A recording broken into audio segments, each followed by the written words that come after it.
Hello dear friends, आप देख रहे हैं ऑल स्टडी इजली चैनल। आज हम पढ़ेंगे फायर एंड आइस, जो कि इसके लेखक है रॉबर्ट फॉरेस्ट। ओके, इसमें दो स्टैंजास दे रखे हैं। पहले स्टैंजा में क्या रखा है? Some say the world will end in fire, some say in ice, from what I will taste of desire I hold with those who favour fire. देखिए, मैं इसमें आपको वर्ड मीनिंग्स भी बताऊंगी। अगर आपको नोट करनी है तो आप नोट कर लीजिएगा। देखिए, वर्ड मीन्स होता है दुनिया, फायर मीन्स होता है आग, आइस मीन्स होता है बर्फ़, डिज़ायर मीन्स होता है इच्छा, फेवर मीन्स होता है पक्ष। ओके, तो आप इसकी वर्ड मीनिंग नोट कर लीजिए। देखिए, पहले स्टैंजा में कवि शुरू करते हैं एक आइडिया से। वो कहते हैं इस दुनिया में दो तरीके के लोग रहते हैं। पहले वो जो मानते हैं कि एक दिन ऐसा आएगा जब अर्थ पर बहुत ज़्यादा हीट हो जाएगी और चारों तरफ आग ही आग होगी और अर्थ का एंड फायर से होगा। अब देखिए, यहाँ पर फायर आग को नहीं कहा गया है। जो प्राकृतिक विनाश की बात की गई है उसको नहीं कहा गया है। यहाँ पे फायर लोगों के अंदर जो ईर्ष्या पनप रही है उसको कहा गया है। ठीक है ना, यहाँ पे कवि ने फायर को लोगों की ईर्ष्या से कंपेयर करा गया है। ठीक है, और दूसरी तरफ वो लोग हैं जो मानते हैं कि अर्थ का टेम्परेचर बहुत ज़्यादा ही नीचे चला जाएगा और इतने कम टेम्परेचर की वजह से चारों तरफ बर्फ़ ही बर्फ़ होगी और हमारा सर्वाइवल और बाकी लोगों का सर्वाइवल बहुत ही मुश्किल हो जाएगा, जिसकी वजह से अर्थ का एंड होगा। तो पहले स्टैंजा में रॉबर्ट फॉरेस्ट कहते हैं अगर ये अर्थ का अंत होता है तो यह दो तरह से होगा, या तो फायर से होगा या तो फिर आइस से होगा।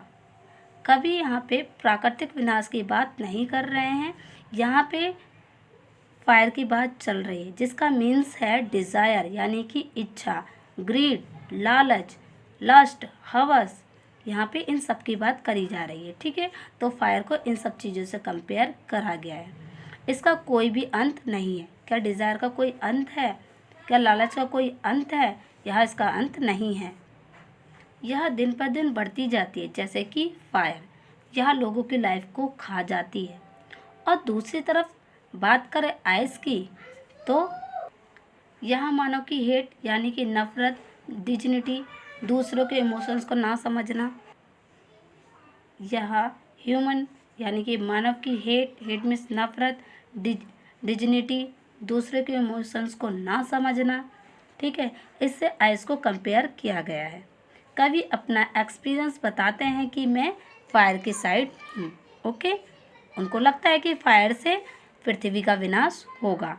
ठीक है, हमारा नेक्स्ट स्टेंजा है but if it had to perish twice I think I know enough of hate to say that for destructions ice it also great and word suffice. Perish मिस होता है नष्ट हो जाना, ट्वाइस मिस होता है दो बार, डिस्ट्रक्शन मिस होता है विनाश, सफिस मिस होता है पर्याप्त होना। ओके, और इनफ मिस होता है काफ़ी, हेट मिस होता है नफरत। तो आप इसकी वर्ड मीनिंग्स भी नोट कर लीजिए। अब देखिए, इसका हिंदी मतलब हम समझते हैं। अब कवि कहते हैं अगर पृथ्वी का अंत दो बार हुआ तो आइस भी इसे कंट्रीब्यूट करेगी। कवि आइस को हेट यानी कि नफरत से कंपेयर करते हैं। कवि कहते हैं जो दूसरों के बारे में नहीं सोचते हैं, अपने ही बारे में सोचते हैं, उनकी रिस्पेक्ट नहीं करते हैं, उनके लिए केयर नहीं शो करते हैं। तो इस सेकंड स्टैंजा में ये कहा गया है अगर फायर से विनाश आएगा और दूसरी बार अगर फिर से विनाश आया तो वो आइस से आएगा, आइस भी पीछे नहीं हटेगी। ठीक है ना, विनाश लाने के लिए आइस भी पीछे नहीं हटेगी। या तो फिर आइस से ही विनाश आएगा यानी कि जल से ही प्रलय आएगा, या तो फिर फायर से यानी कि लोगों के ईर्ष्या से, जलन की भावना से विनाश आएगा। ठीक है, तो इस पृथ्वी का दो बार विनाश होना है कैसे भी करके। आपको सिंपल भाषा में बता दूं। देखिए, पहले स्टैंजा में कहा गया कुछ कहते हैं दुनिया का अंत आग से होगा, कुछ कहते हैं वर्ष से होगा। मेरा मानना है कि इस पृथ्वी का अंत फायर से होगा, और लेखक भी कहते हैं मैं फायर के पक्ष में हूँ। लेकिन अगर इसे 2 बार नष्ट होना पड़ा तो मुझे लगता है कि मैं नफ़रत के बारे में काफ़ी अच्छे से जानता हूँ। यह कहना सही है, बर्फ़ भी पृथ्वी को नष्ट करने में पर्याप्त है। अगर आग से पृथ्वी का विनाश हो सकता है तो बर्फ़ भी पर्याप्त है पृथ्वी को विनाश करने के लिए। ओके, तो ये था इसका हिंदी मतलब, सिंपल लैंग्वेज में भी बता दिया और आपको पूरा एक्सप्लेन भी कर दिया मैंने। अगर आप मेरे चैनल पे पहली बार आए तो प्लीज़ मेरे चैनल को सब्सक्राइब कर दीजिए और बेल आइकन दबाना ना भूलें। Thank you.